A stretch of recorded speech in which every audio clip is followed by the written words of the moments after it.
Overhead carries, high pulls, and sideline shoulder abduction are 3 exercises that you should add to your programming if you want your shoulders to perform and feel radically better than they do today. In today's video, I'm going to show you how to do them and what the benefits of them are. I'm Dr. Pastuch, owner and founder at Active Life. I've been seeing clients and treating patients since 2005, and everything I'm going to show you in this video has been tested with real people in the real world. Everything from Olympic athletes all the way down to mom and pops. Before we dive into anything, this is your shoulder joint. Not really, it's my hands, but you understand the point I'm making. It's a ball and a socket. Your shoulder fits neatly into this socket, which comes off of the back of your shoulder blade. It's the most mobile, flexible, whatever you want to call it, joint in the whole body.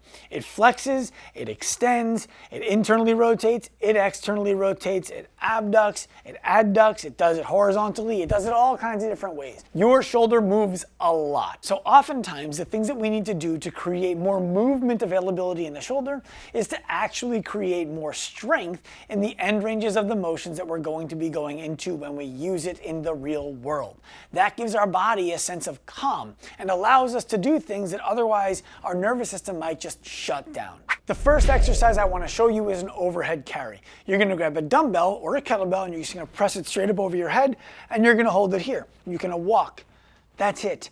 It's simple. The distance you're going to walk and the way that you're going to carry is going to depend on whether you're looking to add more stamina, more power, or more strength.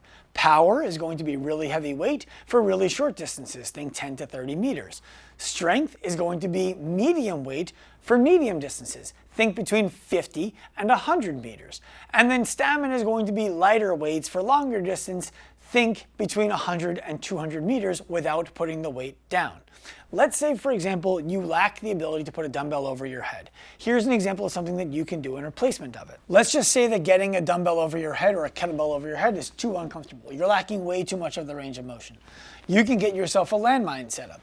Press it over as far as you can, walk yourself into it, and when you reach the top of your range of motion, all you're going to do is march in place right here, holding that weight over your head. You can do the same as before. We can load it up really light for long sets. Think sets that would take you about as long as it would take you to walk 100 to 200 meters. So we're looking at somewhere between 30 seconds and a minute.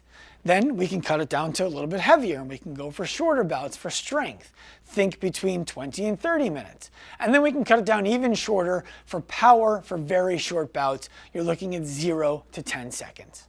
Let's get into the benefits of this exercise and why it's so important. The first thing is when I have a weight over my head, as I start to walk or even march in place, my shoulder is moving relative to where my hand is. Everything is moving the entire time.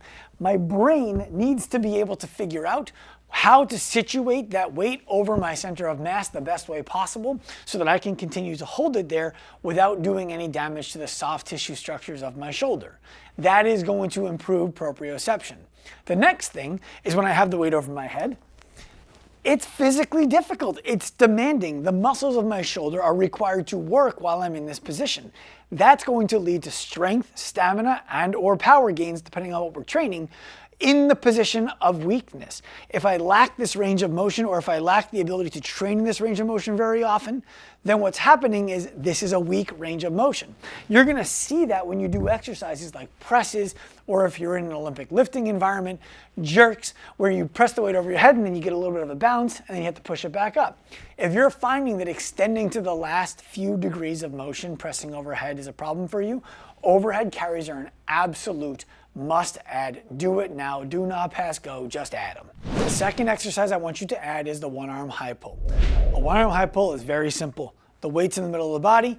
We're pulling it up to about the bottom of the collarbone, leading with our elbow, and then bringing it back down. I'm going to show you again without the weight. Think of it like you're zipping up a coat, but you got a zipper on the lateral third. So straight up on the inside of the nipple line, and then back down. Straight up, and then back down. If it's super uncomfortable for you and you want to create a little bit more space, you can stagger your stance. So instead of having your feet be even, I can go ahead and put that foot a little bit back, give myself a slight lean forward, and do the same pull. It's going to slightly change the angle of the shoulder, making it a little bit more comfortable. I prefer to do that when I go heavy on these, and I prefer to stand even leg when I go a little bit lighter on these. you're going to see a lot of conflicting information about the single arm high pull exercise, mostly from scientific types in the physical therapy community. They're going to tell you it's dangerous. They're wrong. They're just plain wrong. I even went over this in great detail at a seminar with 30 coaches from around the world who came out to visit me in Long Beach just a couple of weeks ago. I'm going to roll the clip right now so that you can see exactly what we talked about instead of me trying to recreate it. It being here changes everything. People have been told don't do this exercise. It's an impingement for your shoulder. Okay, what I need you all to know, every exercise impinges every joint on which it acts. What they're describing when they say that this exercise impinges the shoulder is that it actually approximates bones too close to each other and causes damage. There's a mistake being made there. They're interpreting an orthopedic test called the Hawkins-Kennedy test. I want to show you what that looks like so you can understand and defend the difference. You don't have to defend yourself to trolls on the internet. You have to be able to explain to your client why you're doing this if they have fears around it so that you can quiet their fears instead of telling them you know better. Without a weight, because we're not going to do the Hawkins-Kennedy with a weight, can you show them with your left arm what a high pull would look like? Okay, so I want you to see slow motion, go through the high pull, leads with the elbow, elbow comes out to the side, the humerus is almost completely aligned to shelf of her back. Hawkins-Kennedy test. What we're going to do is first bring her arm into flexion so that her arm creates a 90-degree angle with her torso. Is that the same as the high pull? Next thing we're going to do, we're going to bend another 90-degree angle at the elbow. Is that the same position as the high pull? Do we ever see this in the high pull? The next thing we're going to do, we're going to support the elbow here and we're going to drop the wrist here. Do we ever see this position in the high pull? It looks similar, but it being here changes everything. This arm being here, if I press down, tell me when to stop. I think it's stopping. Okay, so we're done here. If all I do now is pull her arm back to the inline with her shoulder shelf, they are not the same. Similar is not the same. How many of you guys have kids? Great. Until they're I don't know how old, my wife takes care of it. They can take Advil or Tylenol, but not the other one. They're similar, but one kills them. These are similar, not the same. Neither will kill you. And neither will kill you. When you're thinking about how much weight to do for high pulls or how much weight you should be able to do for high pulls, the first thing I want you to understand is that no matter what weight you start at, it's going to be uncomfortable in the beginning. Try doing anything that you're weak at and you haven't done before. It's going to be uncomfortable. When you think about impingements, we already covered that in the video, but remember every single time that we close down a joint, technically tissues are being impinged, and it's no more dangerous in the position that we're in now than it is in any other exercise. So here's a simple way for you to think about how much high pull weight you should be able to do. Let's pretend that you weigh 150 pounds and you can do 10 pull-ups. Good for you, you're strong. Okay, we'll get to those of you who can't do pull-ups at all in a second. I want you to be able to do 50 pounds, which is 1/3 of your body weight, for 10 high pulls on the left and for 10 high pulls on the right.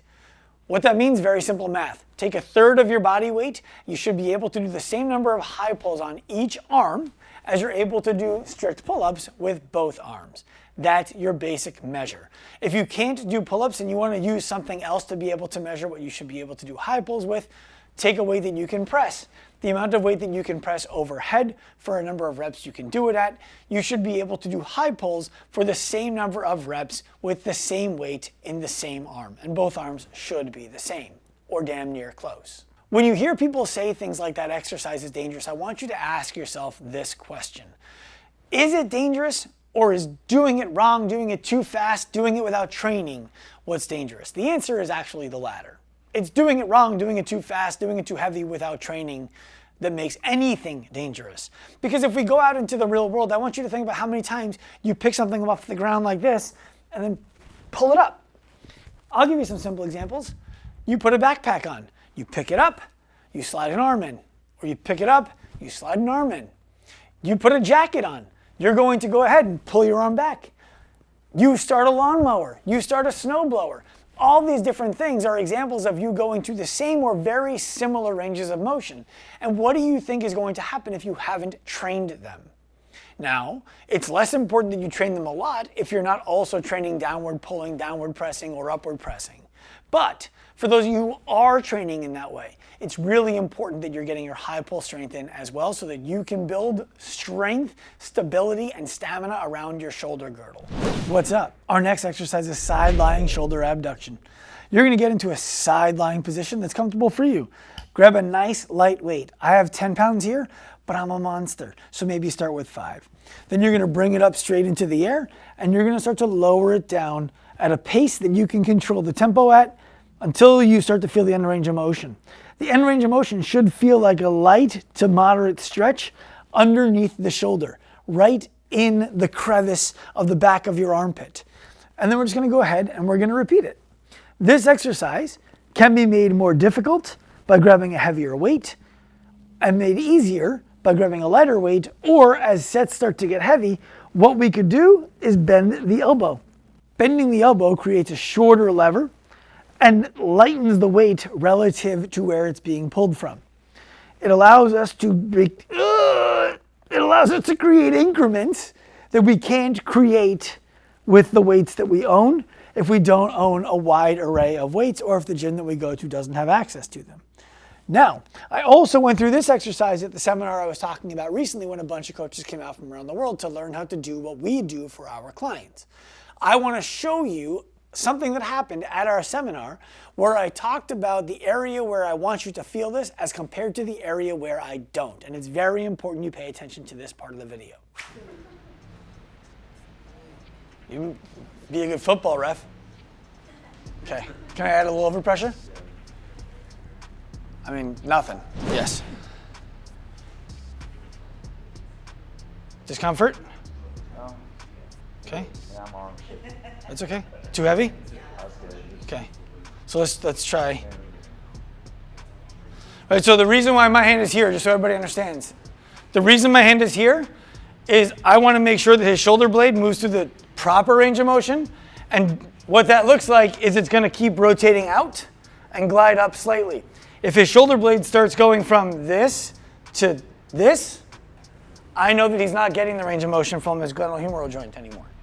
The reason why that's so important is because if you start to feel it on the inside of the shoulder blade instead of the outside of the shoulder blade, what it means is that we're stretching the wrong tissues and that you're loading mechanics that you don't want to have in the real world. The point of this is to start to work on the tissues of the shoulder capsule, the tissues of the rotator cuff, not the tissues that drive scapular retraction like the rhomboids. The critical benefit of side-lying shoulder abduction is that it's going to create a lot more strength and control at the end range of motion of the shoulder, which is going to give you a better opportunity to give yourself positional advantages when you're doing exercises overhead like pull-ups, any kind of gymnastics movements, or overhead pressing at a rapid rate. You're going to own the end range of that motion. You're going to have stability there. You're going to have psychological and neurological proprioceptive awareness there. This exercise is going to add a lot of value for very little load, for very little time, once to twice a week. Let's talk about the simplest way to integrate these exercises into your program design every single week. Focus on the stamina. Don't worry about the power. Don't worry about the strength. Focus on the one thing that is going to drive the most bang for your buck, which is stamina. I want you to do light weights for long sets. Think 20 reps per exercise, 2 sets with 2 to 3 minutes in between each set.